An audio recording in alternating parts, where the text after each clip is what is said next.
কিছু তথ্য বলার সময় হয়তো উদাহরণ দিতে গিয়ে এমন এমন কিছু এসে যায় যেটা আসলে বলা ঠিক না। এই যে একজন নায়িকার নাম সেদিন মনে হয় পাবনা না কোথায় যেন,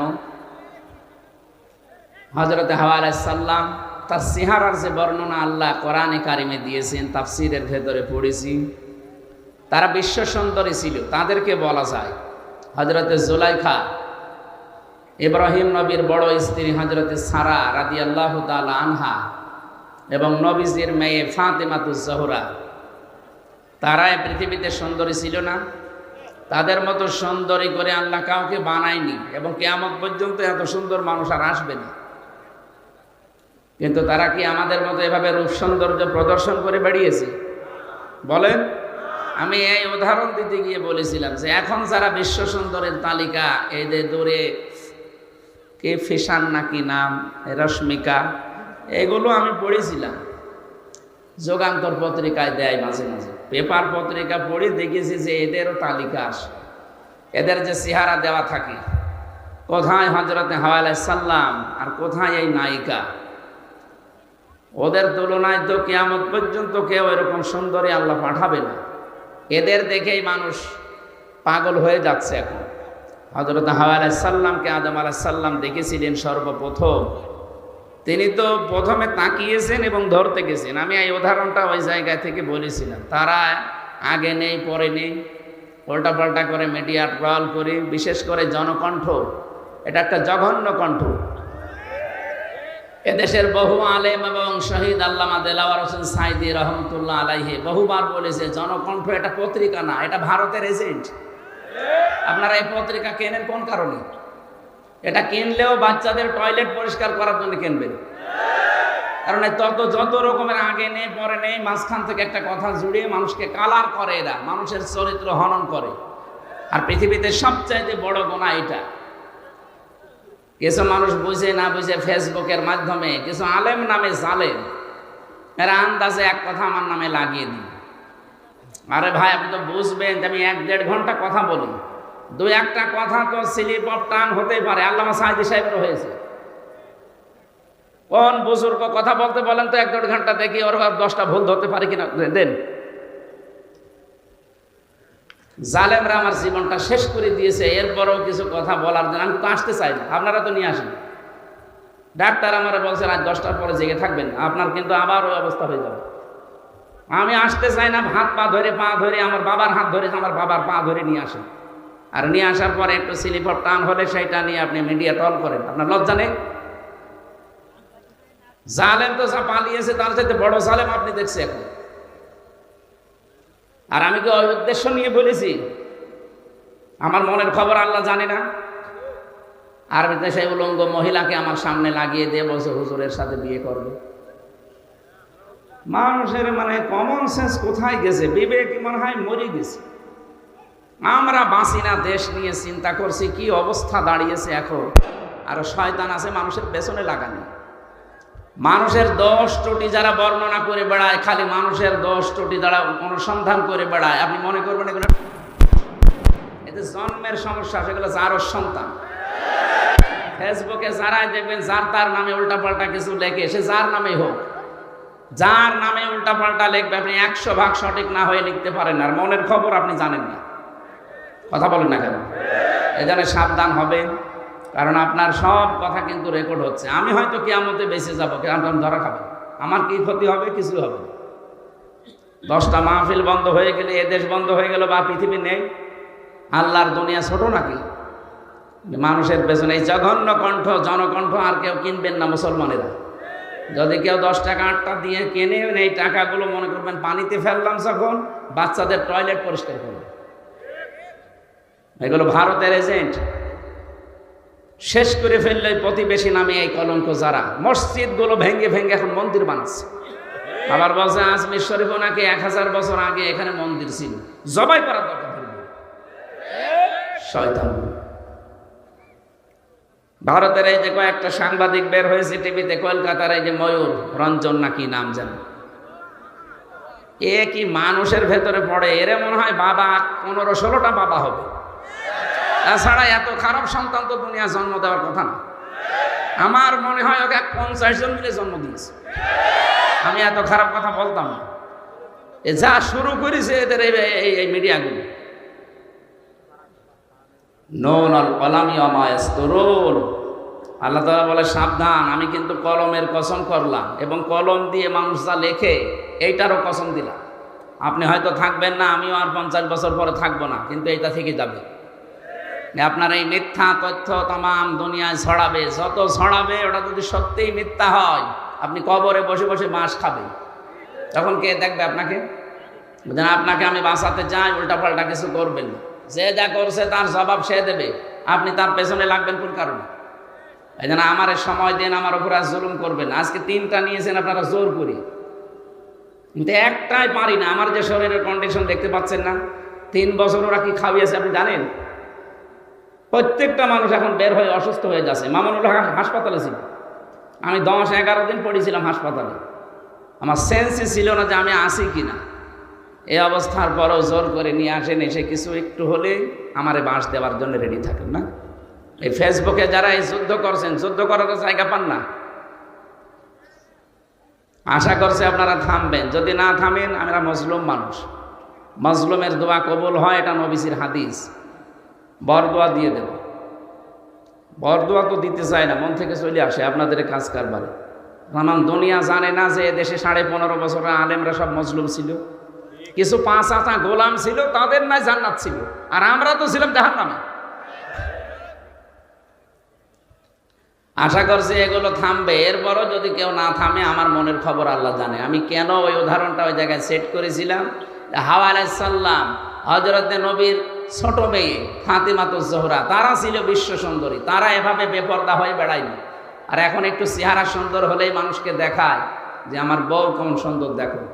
এই জায়গায় বলতে গিয়ে যারা বিশ্ব সুন্দরী এখন তালিকা করে, তাদের এই দূরে ফ্যাশন, এই রশ্মিকা কি নাম, ও সাঁতা তো কোথায় বাড়ি আমি তাও জানি না, খালি পড়েছি এতটুকু। আর ওইটা উলট পালট করে আমার কথা তো কাটবে, আমিরে জামাতের কথা তাই কাটছাট করে মানুষকে কালার করছে। আর আমি তো ছোট মানুষ।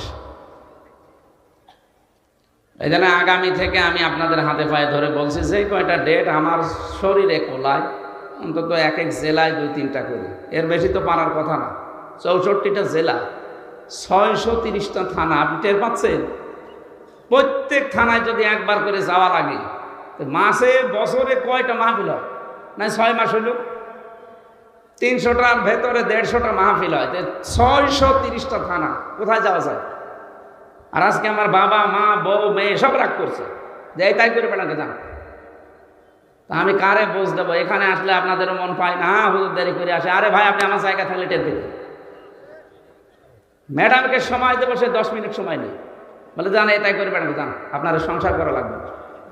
আপনাদের কারণে আমার সংসার নষ্ট হয়ে যাচ্ছে। আমার মা বাবা আজকে গরম দিচ্ছে, এই কি গরম, কি বলবো তাদের বলেন? আমি কি ডেট নিতে চাই? ওই মাওলানা হোসাইনকে মানুষ পাগল করে ফেলে।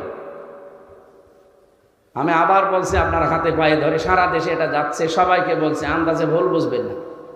আর কিছু মানুষ প্রতারণার শিকার হচ্ছেন। এই শেষের 16 একটা নাম্বার আছে, এটা এক হিন্দুর নাম্বার, নয়ন দাস। এই শয়তান কিছু মুসলমান মিডিয়ার সাথে হাত করে আমার ছবি পেছনে লাগিয়ে কম্পিউটারের মাধ্যমে ওরা মানুষের কাছে টাকা নিচ্ছে, দিয়ে হুজুর ডেট দিচ্ছে, অথচ আমার ডেট খালি নেই, সারা দেশ জানে। এই কিছু মানুষ অজ্ঞ, আবেগে টাকা দিচ্ছে, 10,000 5,000 করে দিয়ে ধরা খাচ্ছে। পোস্টার ছাপিয়ে বলছে আমাদের পোস্টার হয়ে গেছে, আপনি আসেন। আসবো মানে?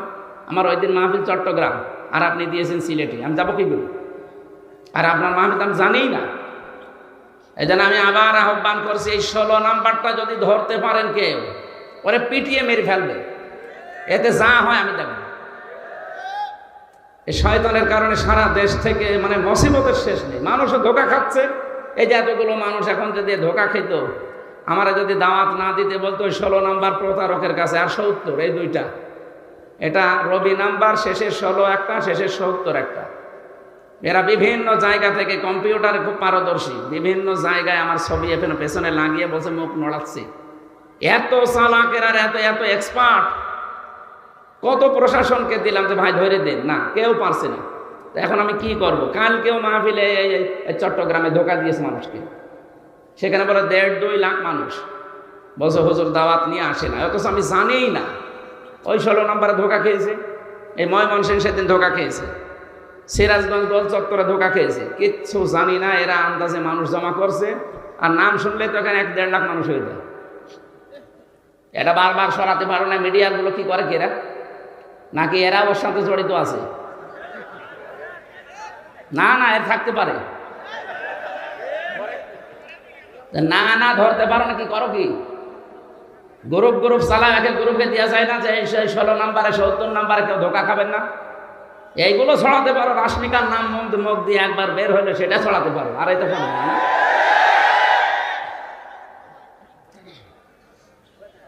আমার মনে হয় এদের সাথে কেউ জড়িত আছে। তাছাড়া ও হিন্দু মানুষ।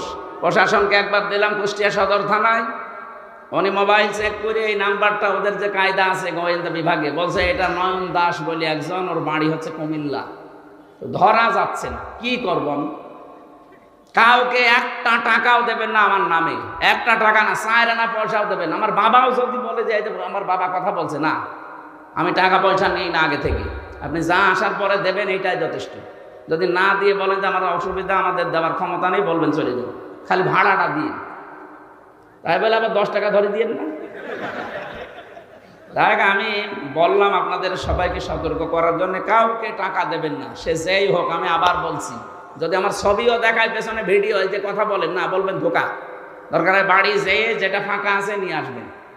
কাউকে টাকা দেবেন না, আমি আবার বলছি, কাউকে টাকা দেবেন না। আজকেও 2 জন ধোকা খেয়েছে, 20-40 হাজার টাকা দিয়েছে ওই শয়তানকে, অথচ আমি কিচ্ছু জানি না। আমার যে কি রাগ ওর ওপরে, সত্যি যদি আমি আল্লাহর নাম নিয়ে বলছি ওরা ধরতে পারি, আমরা জবাই করে ফের জেলে যাব। ও যা ক্ষতি করছে আমার একা না, আপনাদের। আর যে কত টাকা নিয়েছে, 5,000 10,000 করে মানুষের কাছে সারা দেশ থেকে। ওরা আমি সত্যি যদি কেউ ধরিয়ে দিতে পারেন, আমি 1 লক্ষ টাকা আপনাকে দেবো, 1 লাখ টাকা দেবো। আর আমি ধরতে পারলে তো সরাসরি 3 বার জবাই করে আমি ফের জেলে যাই বসে থাকবো। জান, আমার কপালে যা আছে হবে। নাম্বার ওই যে মিডিয়ার কাছে আছে না, মিডিয়া আজকে দিয়ে দেবেন প্রচার। শেষের 16 রবি নাম্বার 018, এরপরে কত কত আছে শেষের 16, আর পরে 018 কত কত আছে মাঝখানে শেষে 70। এই 2টা নাম্বারে সারা দেশ থেকে ধোকাবাজি করছে। আমি আল্লাহ রাস্তায় আপনাদেরকে সতর্ক করছি, ভাই আমার আর জ্বালাতন করেন না। এরকম প্রতিদিন 8-10 গ্রুপ আমার বাড়ি যায়। এমনি আমি গরিব মানুষ, আমার বাবারে জ্বালায়, আমার মারে জ্বালায়, আমার বউরে জ্বালায়, আমার শ্বশুরের হাত চেপে ধরে, এই দেখেন পোস্টার করেছি, অথচ আমরা কিচ্ছু জানি না। এই ধোকা দিয়ে দিয়ে সারা দেশ, বলে তো 630টা থানা, অন্তত 600 থানা থেকে যদি মানুষ যায়, তো একটা মানুষ মারে। আর নাস্তা আমি কোথায় পাবো? হ্যাঁ ভাই, প্রতিদিন আমার মনে হয় 200 লোকের নাস্তা করার দরকার, আমি পাগল হয়ে যাবো না? অথচ যাওয়ার সময় তো কিছু নিয়ে যায় না।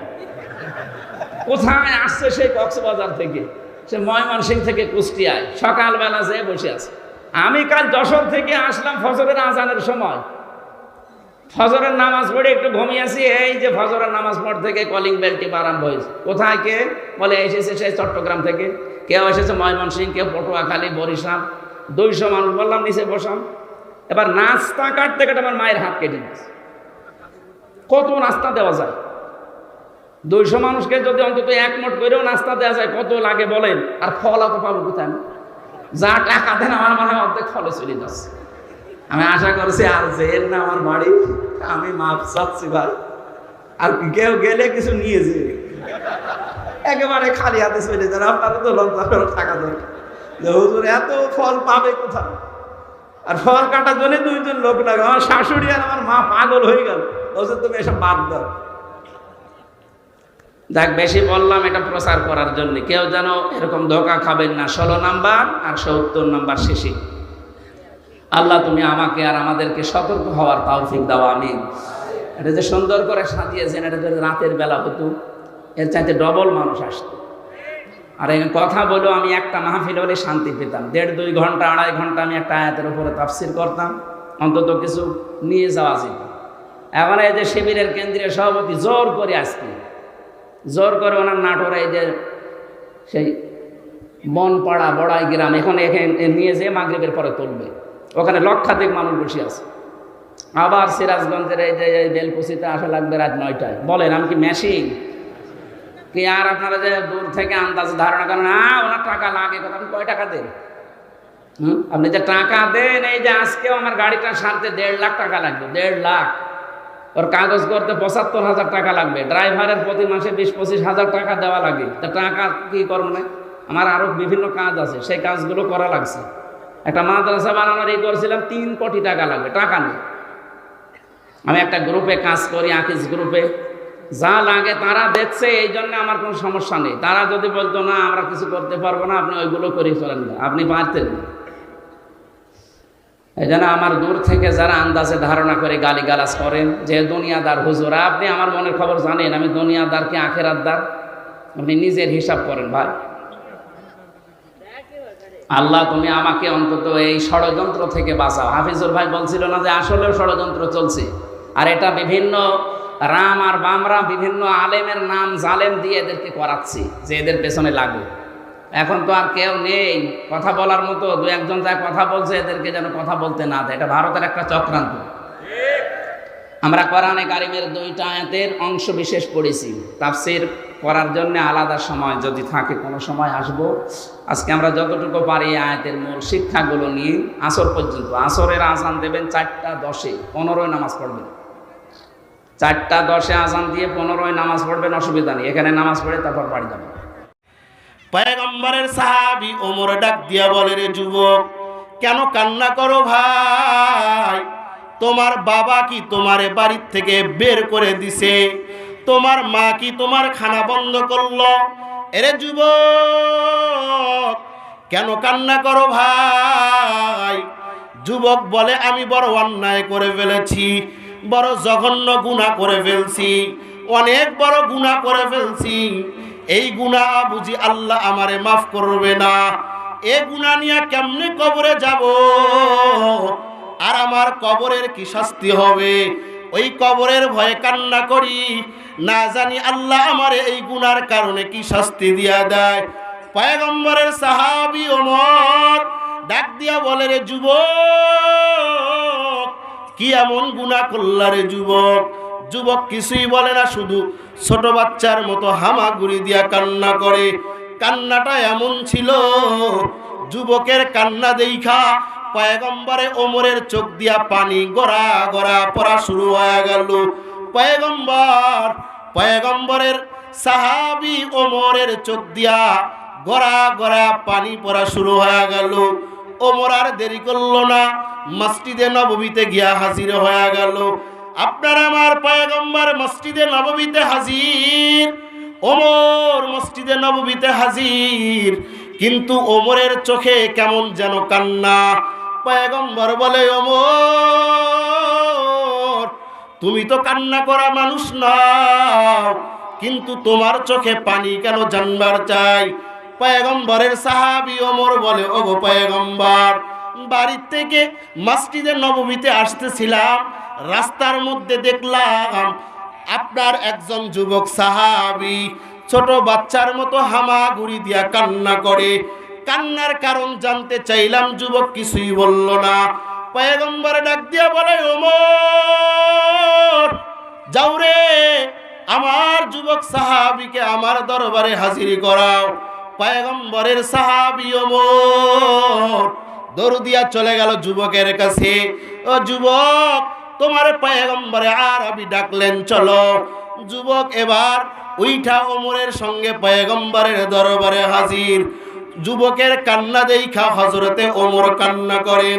পয়গম্বরের চোখ লাল হয়ে চোখের কর্নার থেকে পানি পড়া শুরু হয়ে গেল। পয়গম্বর ডাক দিয়া বলে, রে যুবক, কি কারণে কান্না করো জানতে চাই? যুবক বলে, পয়গম্বর, আমি অনেক বড় একটা গুনাহ করে ফেলছি, জানি না আল্লাহ আমার এই গুনাহ মাফ করবে কিনা। পয়গম্বর গো, আল্লাহ যদি এই গুনাহ আমার মাফ না করে গো পয়গম্বর, আল্লাহর কাছে কবরে আমি কি জবাব দিব? কিয়ামতের ময়দানে ভয়ঙ্কর অবস্থায় কেমনে দাঁড়াবো? আল্লাহর আদালতের সামনে কেমনে দাঁড়াবো? ওগো পয়গম্বর, আমার বড় ভয়। পয়গম্বর ডাক দিয়া বলে, রে যুবক, কি এমন গুনাহ করল বলো? যুবক বলে, পয়গম্বর, আমার গুনাহটা এত বড় গুনাহ, আল্লাহ বুঝি মাফ করবে না? পয়গম্বর বলে, ও যুবক, তোমার গুনাহ কি আল্লাহর আরশের থেকেও বড়? যুবক বলে, হ পয়গম্বর, আমার গুনাহ আরশের থেকেও বড়। পয়গম্বর ডাক দিয়া বলে, রে যুবক, তোমার গুনাহ কি জমিনের থেকেও বড়? যুবক ডাক দিয়া বলে, হ্যাঁ পয়গম্বর, আমার গুনাহ জমিনের থেকেও বড়। পয়গম্বর ডাক দিয়া বলে, রে যুবক, তোমার গুনাহ কি আল্লাহর আরশ লৌহ কলমের থেকেও বড়? যুবক ডাক দিয়া বলে, পয়গম্বর, আমি যে অপরাধ আর অন্যায় করেছি, আমার এই অন্যায় আর অপরাধ আর গুনাহটা আল্লাহর আরশ কুরসি লৌহ কলমের থেকেও বড়। পয়গম্বর জানতে চাইলেন, রে যুবক, এবার ব্যাখ্যা দাও, কি এমন গুনাহ করলা? যুবক বলে, পয়গম্বর, আমার জীবিকা নির্বাহের জন্য আমি একটা পেশা নির্ধারণ করে নিলাম। মদিনায় যত মানুষ মারা যায়, আমি যুবক মদিনায় ঘুরে ঘুরে মদিনায় ঘুরি, আর ওই মানুষগুলার কবর খনন করে, মানুষগুলার কবর খনন করার পর মানুষগুলার কাফন চুরি করতে থাকি, মানুষগুলার কাফন চুরি করতে থাকি।